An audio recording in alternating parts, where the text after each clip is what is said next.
Dear students, it's my pleasure to welcome you to the course on Statistical Methods for Psychological Research Part 2. In this lesson, we are going to learn on the chi-square as a measure of discrepancy between expected and observed frequencies. First, let me move for our learning objectives. Students will be able to understand the concept of categorical variables and its need in the real time. They will also learn the computations of expected frequencies using model fitting and probability distributions.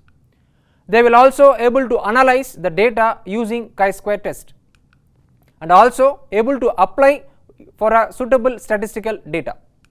Let us start with our first part of the lesson about categorical variables under nominal and ordinal scales with examples.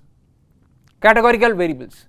These are the variables that represent qualitative characteristics or attributes rather than the numerical values. They can be classified as two types, nominal and ordinal.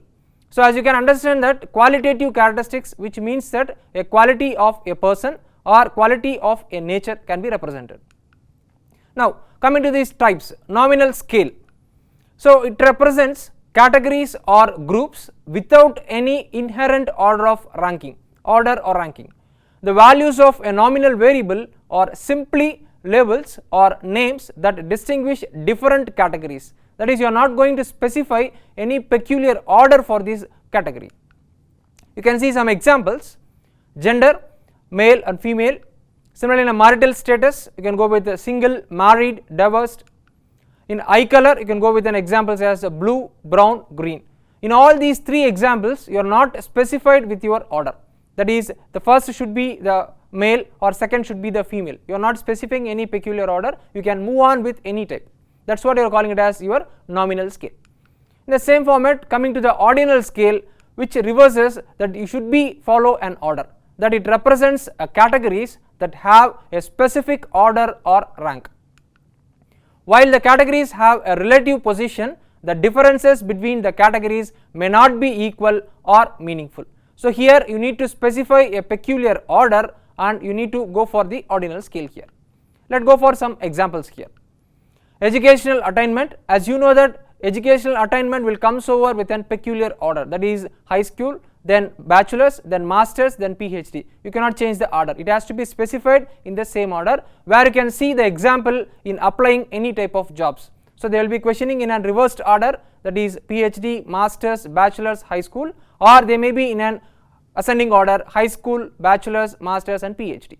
Similarly, customers satisfaction rating. So, whenever you go for any shopping mall or a hotel or a restaurant, where you will be facing a question as feedback, where they will be asking about how the services has been given, where they will be allotted with an options as very dissatisfied, dissatisfied, neutral, satisfied, very satisfied. Now, we can see that here each and every term is having a peculiar order. That is that you have to specify in a specified order, either should be in an ascending or should be in a descending. That is, very satisfied has to come first or very dissatisfied has to come first, either or. Similarly, the third example you can see that Likert scale responses, that is strongly disagree, neither agree nor disagree, agree, strongly agree, where you can see these type of questions at an questionnaire formats where the surveys has been undertaken by the private organizations or the government organizations. They will be going with an opinions of the decision makers with respect to the government or with respect to the private. Let you can see some picture here to understand what about the nominal and ordinal. So, here in the nominal part you can see pen, pencil, eraser, and you have been specified some animals here, cow, dog, cat. These are all you are going with an simply the terms, you are not specifying any peculiar order how to move. But whereas come over here to the ordinal, so these are the symbols which you are using in your social media regularly, but you have some specific order here, that is excellent, good, bad. You can see our thumb symbols here, fantastic, okay, don't like. You can see the specific order, you cannot change this order, it has to be given in the same order. That is what you are calling it as an ordinal type of category. Whereas in a nominal part, you are not going with any specific order, you can move on with any type.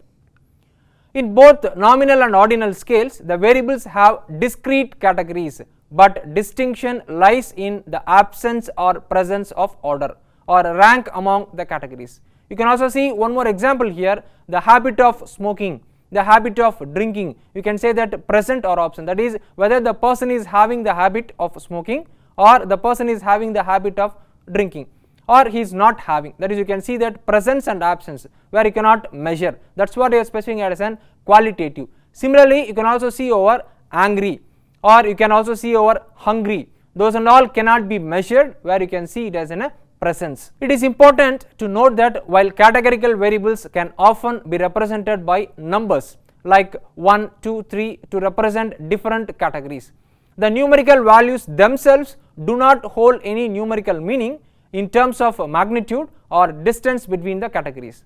The numbers are used purely for labeling and organizational purposes. Where I have given a previous example that in a Likert scales, lest you have been went with an strongly disagree, you have been went with an options. For that 5-point scaling or 3-point scaling, you can assign those numbers.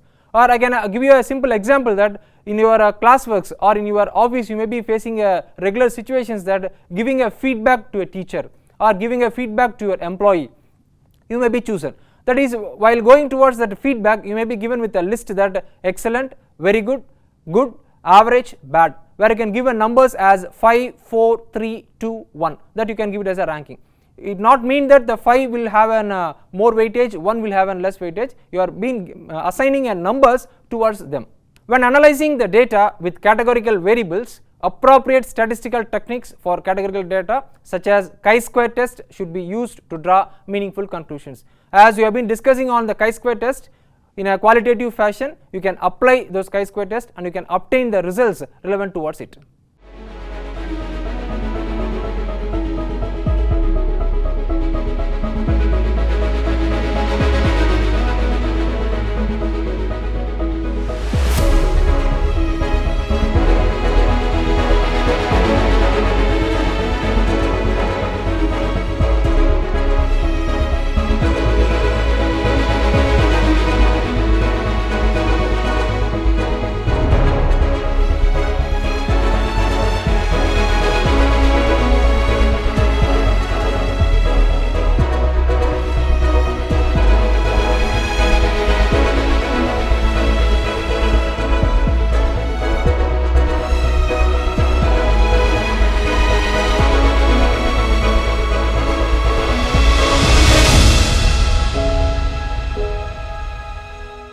Now we are at the end of part 1 of this lesson. Here we have been learnt on the categorical variables and its types where you can use in our real time life. I am confident that you understood all the concepts and clear about that. We will continue in the next video. Thank you.